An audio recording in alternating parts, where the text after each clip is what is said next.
નમસ્કાર મિત્રો, સ્વાગત છે ફરી એક નવા વિડીયો પર આપણી આ યુટ્યુબ ચેનલ ટ્રીક ગુજરાતીમાં। તો મિત્રો, આજના આ વિડીયોમાં આપણે લેપટોપ સહાય યોજના 2024 વિશે વિગતવાર માહિતી મેળવીશું। તો વિડીયોને શરૂ કરીએ તે પહેલાં જો આપણી આ યુટ્યુબ ચેનલ ઉપર નવા આવેલા હોય તો વિડીયોને લાઇક કરી, ચેનલને સબસ્ક્રાઇબ કરી, બાજુમાં રહેલ બેલ આઇકન પ્રેસ કરી ઓલ નોટિફિકેશન ચાલુ કરી લેવા વિનંતી, જેથી કરી આપણી ચેનલ ઉપર જ્યારે પણ આવી જ અવનવી ઉપયોગી અને માહિતીસભર વિડીયો મૂકવામાં આવે ત્યારે તે માહિતીના વિડીયોનું નોટિફિકેશન સૌથી પહેલાં તમારા મોબાઈલ પર મળી જાય। તો ચાલો શરૂ કરીએ આજનો આપણો આ ટોપિક।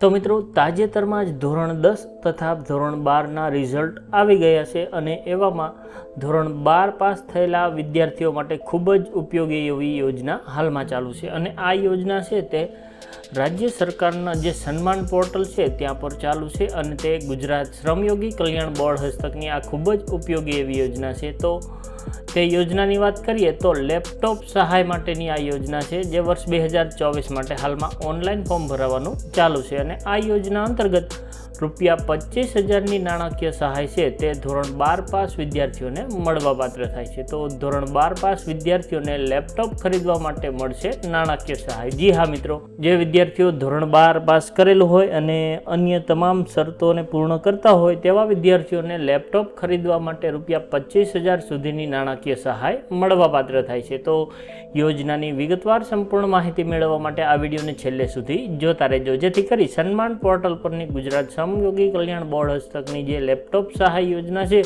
તેના વિશેની વિગતવાર સંપૂર્ણ માહિતી તમને ખ્યાલ આવી જાય। તો ચાલો હવે આપણે બ્રાઉઝર પર જઈએ અને ત્યાં આપણે વિગતવાર માહિતી મેળવતા જઈએ।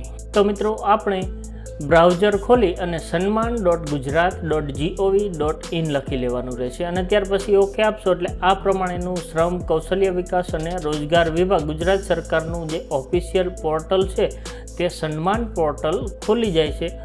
તો અહીંયા આપણને મેનુમાં અલગ અલગ મેનુઓ જોવા મળે છે, જેમાં અહીંયા ગુજરાત શ્રમયોગી કલ્યાણ બોર્ડ લખેલ છે તેના ઉપર આપણે ક્લિક કરી દેવાનું રહેશે। તે ક્લિક કરતાની સાથે જ પ્રોસેસ થઈ અને આપણને ગુજરાત શ્રમયોગી કલ્યાણ બોર્ડ હસ્તકની જે કઈ યોજના છે તેનું આખું લિસ્ટ આપણને જોવા મળી જશે અને આ યોજનાઓ પૈકી જે હાલમાં ફોર્મ ભરવાનું ચાલુ છે તેની સામે આપણને ઓનલાઈન અરજી કરવાની સ્થિતિમાં ઓપન લખેલું જોવા મળી જશે અને તે ગ્રીન બટનમાં જોવા મળશે। તો સ્ક્રોલ કરી અને તમને બતાવી દો તો હાલમાં અહીંયા આપણને ટોટલ 13 યોજનાઓ જોવા મળે છે, જે પૈકીની 12 યોજનાઓ માટે ઓનલાઈન ફોર્મ ભરવાનું ચાલુ છે અને માત્ર એક યોજના છે ક્રમ નંબર 13 પરની મોબાઈલ મેડિકલ વન, તે યોજના માટે હાલમાં ફોર્મ ભરવાનું ચાલુ નથી। તો આ પૈકી અહીંયા આપણે જે લેપટોપ માટેની સહાય છે તેના વિશે વિગતવાર માહિતી મેળવીશું। તો અહીંયા ક્રમ નંબર 2 ઉપર તમે જોઈ શકો છો લેપટોપ ખરીદ સહાય યોજના અને હાલમાં ઓપન લખેલું છે, એટલે કે ઓનલાઈન ફોર્મ ભરાવાનું ચાલુ છે અને તેના માટેનું બિડાણ ડાઉનલોડ કરવા માંગતા હોય તો અહીંયા ક્લિક કરવાનું રહેશે। તો ચાલો હવે આપણે લેપટોપ ખરીદ સહાય યોજના વિશેની વિગતવાર માહિતી મેળવી લઈએ। તો લેપટોપ ખરીદ સહાયની અહીંયા આપણને વિગતવાર માહિતી જોવા મળી રહી છે, જેમાં સૌથી પહેલાં આપણે જોઈએ કે યોજનાનો હેતુ શું છે। તો મિત્રો, શ્રમયોગીઓના બાળકોને પ્રોત્સાહન મળે અને શિક્ષણ પાછળનો આર્થિક બોજ ઘટે તે માટે લેપટોપ ખરીદી પર સહાય આપવાની આ યોજના છે તે આ યોજનાનો મુખ્ય હેતુ રહેલો છે કે શ્રમયોગીના બાળકોને શિક્ષણ માટે પ્રોત્સાહન મળે અને તેમના શિક્ષણ પાછળનો જે આર્થિક બોજ છે તે ઘટે તે માટે જે શ્રમયોગીના બાળકો હોય તેઓને લેપટોપ ખરીદવા માટેની આ સહાય યોજના છે। તો યોજનાની શરતો હવે આપણે જોઈ લઈએ। તો મિત્રો, આ યોજનાની શરતો આપણે અહીંયા જોઈ શકીએ છીએ કે આ પ્રમાણેની કેટલીક શરતો રાખવામાં આવેલી છે। તો ક્રમશઃ આપણે દરેક શરત જોતા જઈએ।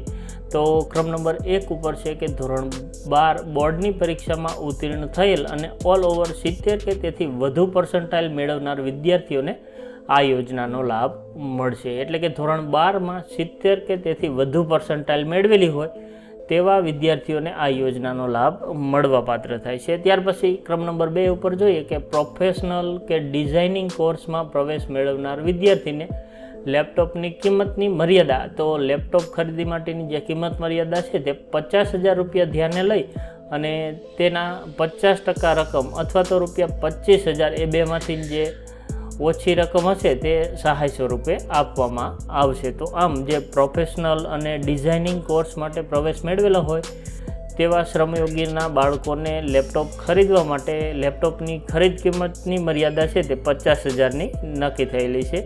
તેના 50% લેખે ₹25,000 એટલે કે લેપટોપની કિંમતના 50% અથવા તો ₹25,000 એ બેમાંથી જે ઓછી રકમ હોય તે સહાય સ્વરૂપે મળવાપાત્ર થાય છે. ત્યાર પછી છે કે જે વિદ્યાર્થીના વાલી ગુજરાત રાજ્યમાં આવેલા કારખાના કે સંસ્થામાં કામ કરતા હોય તેમના દ્વારા સંબંધિત વાલીનો છેલ્લા 1 વર્ષથી લેબર વેલફેર ફંડ અત્રેની કચેરી ખાતે ભરવામાં આવતો હોય તેમના બાળકોને જ આ યોજનાનો લાભ મળવાપાત્ર થશે. તો આ એક મહત્ત્વની શરત છે કે જે વિદ્યાર્થીના વાલી ગુજરાતમાં આવેલા કોઈપણ કારખાના કે સંસ્થામાં કામ કરતા હોય અને તે કારખાના કે સંસ્થા દ્વારા તેના વાલીનો છેલ્લા 1 વર્ષથી લેબર વેલફેર ફંડ જે તે કચેરીમાં જમા કરવામાં આવતો હોય તેમના બાળકોને જ આ યોજનાનો લાભ મળવાપાત્ર થાય છે. અને લેપટોપ વિદ્યાર્થીના નામે ખરીદ કરેલું હોવું જોઈએ. એટલે કે જે વિદ્યાર્થી માટે આપણે ફોર્મ ભરીએ છીએ તે વિદ્યાર્થીના નામે જ લેપટોપ ખરીદેલું હોવું જોઈએ. અને જે વિદ્યાર્થીઓએ વિદેશમાં પ્રવેશ મેળવેલો હશે તેઓને આ યોજનાનો લાભ મળવાપાત્ર નથી. એટલે કે દેશની બહાર જે વિદ્યાર્થીઓ અભ્યાસ માટે ગયેલા હોય અને તેમણે ત્યાં પ્રવેશ મેળવેલો હોય તો તેમને આ યોજનાનો લાભ મળવાપાત્ર નથી. અને છેલ્લે જોઈએ કે જે વર્ષમાં બોર્ડની પરીક્ષા આપી હોય એ જ વર્ષમાં લેપટોપ ખરીદ કર્યાના 6 માસમાં અરજી કરવાની રહેશે. એટલે કે જે વર્ષમાં તમે બોર્ડની ધોરણ 12ની પરીક્ષા આપેલી હોય એ જ વર્ષમાં તમારે લેપટોપ ખરીદી કરેલું હોવું જોઈએ. અને તે લેપટોપ ખરીદ કર્યાના 6 મહિનાની અંદર તમારે આ અરજી કરવાની રહેશે. તો મિત્રો અહીંયા આપણને તેના માટેના બિડાણની વિગતો પણ જોવા મળી જાય છે કે અરજી સંદર્ભે તમામ પુરાવા અપલોડ કરવાના રહેશે અને તેના માટે એક બોનાફાઇડ પણ અપલોડ કરવાનું રહેશે. તો બોનાફાઇડ પ્રમાણપત્રનો નમૂનો તમે અહીં ક્લિક કરોની જે લિંક છે તેના ઉપર ક્લિક કરી અને તે નમૂનો ડાઉનલોડ કરી શકો છો. તો ચાલો આપણે અહીંયા તેના ઉપર ક્લિક કરી અને આપને તે બોનાફાઇડ સર્ટિફિકેટ બતાવી દઈએ. તો આ જે બોનાફાઇડ છે તે બોનાફાઇડ સર્ટિફિકેટ જે તે કારખાના કંપની કે સંસ્થાના લેટર પેડ ઉપર તૈયાર કરી અને અપલોડ કરવાનું રહેશે.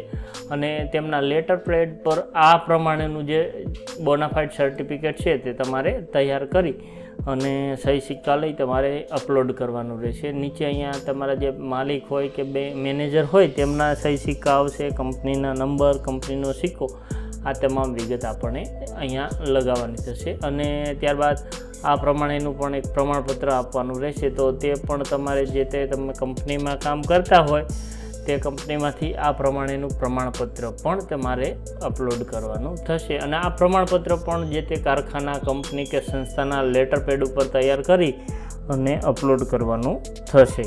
તો મિત્રો આ પ્રમાણે લેપટોપ ખરીદી પર ₹25,000ની સહાય મળવાપાત્ર થાય છે.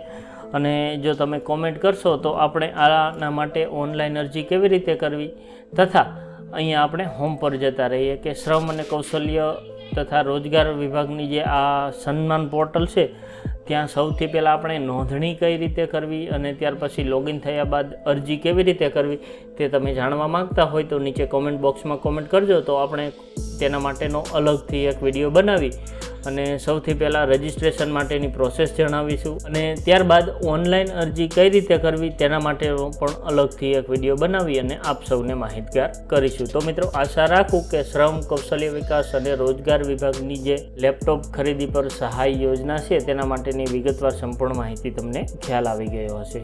આ ઉપરાંત મિત્રો જમીન રેકર્ડ, દાખલાઓ, સરકારી યોજનાઓ, સરકારી ભરતી, આધાર કાર્ડ, પાન કાર્ડ અને બીજી ઘણી અન્ય ઉપયોગી માહિતી માટે આપણી વેબસાઇટ trickgujarati.com ની મુલાકાત લેતા રહેજો.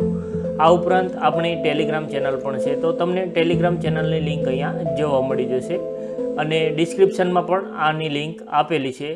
આ ઉપરાંત મિત્રો તમારા મોબાઈલમાં ટેલિગ્રામ ખોલી અને ટ્રીક ગુજરાતી સર્ચ કરશો તો પણ તમને આ પ્રમાણેની ટેલિગ્રામની ચેનલ જોવા મળી જશે. તો ત્યાં પણ આપણે ઉપયોગી માહિતી મૂકતા હોઈએ છીએ. જો તમને પસંદ પડે તો ચેનલમાં જોઈન થઈ જજો, કેમ કે જોઈન થવું એકદમ ફ્રી છે. તો મિત્રો જો તમને મારો આ વિડીયો પસંદ આવ્યો હોય તો લાઈક કરજો, મિત્રો સાથે શેર કરજો, જરૂર જણાય તો કોમેન્ટ કરજો અને હા, આપણી આ યુટ્યુબ ચેનલને સબસ્ક્રાઈબ કરવાનું ભૂલશો નહીં. ફરી મળીશું નવા વિડીયો સાથે. ત્યાં સુધી રજા લઉં. જય હિન્દ, વંદે માતરમ.